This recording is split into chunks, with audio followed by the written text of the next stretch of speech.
Hi all, Kerala law entrance എക്സാമിനേഷൻ്റെ 5 year LLBയുടെ exam കഴിഞ്ഞ് നിങ്ങളുടെ ആൻസർ കീ ചെക്ക് ചെയ്തിട്ടുണ്ടാകും. അപ്പം നിങ്ങൾ കാൽക്കുലേറ്റ് ചെയ്ത് കാണും നിങ്ങൾ എത്ര മാർക്ക് കിട്ടുമെന്ന്.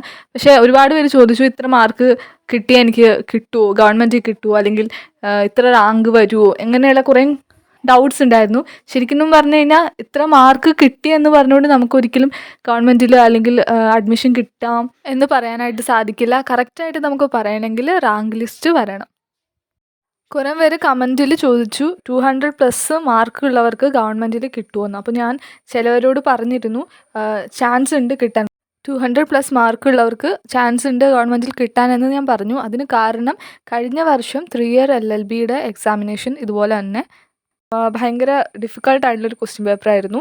അതിൽ 200+ മാർക്കുള്ളവർക്ക് OBC കാറ്റഗറിക്കാർക്കൊക്കെ അങ്ങനെ റിസർവേഷനുള്ള കാറ്റഗറിപ്പെട്ട ആൾക്കാർക്ക് ഗവൺമെൻറ്റിൽ കിട്ടിയിട്ടുണ്ട്. അതുകൊണ്ടാണ് ഞാൻ പറഞ്ഞത്. പക്ഷെ നമുക്കൊരിക്കലും പറയാനായിട്ട് സാധിക്കില്ല. കാരണം ഇത് പറയണമെങ്കിൽ റാങ്ക് വരണം. റാങ്ക് വന്നാൽ മാത്രമാണ് നമ്മുടെ മുന്നിൽ എത്ര പേരുണ്ടെന്ന് അതിനെ ബേസ് ചെയ്തിട്ടായിരിക്കും നമുക്ക് ഗവൺമെൻറ്റിലാണോ അതോ പ്രൈവറ്റ് മെറിറ്റിലാണോ എവിടെയാണ് കിട്ടുക എന്ന് നമുക്ക് പറയാനായിട്ട് പറ്റൂ.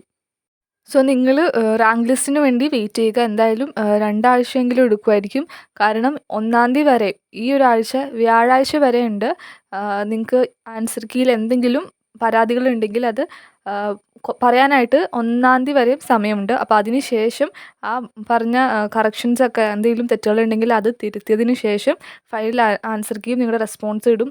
അതിന് ശേഷമാണ് സ്കോറും റാങ്ക് ലിസ്റ്റും ഒക്കെ പബ്ലിഷ് ചെയ്യുക. അപ്പോൾ എന്തായാലും ഒരു 2 വീക്സ് എന്തായാലും ഉണ്ടാകും. അതിനു വേണ്ടി എടുക്കും എന്നാണ് പറയാനുള്ളത്.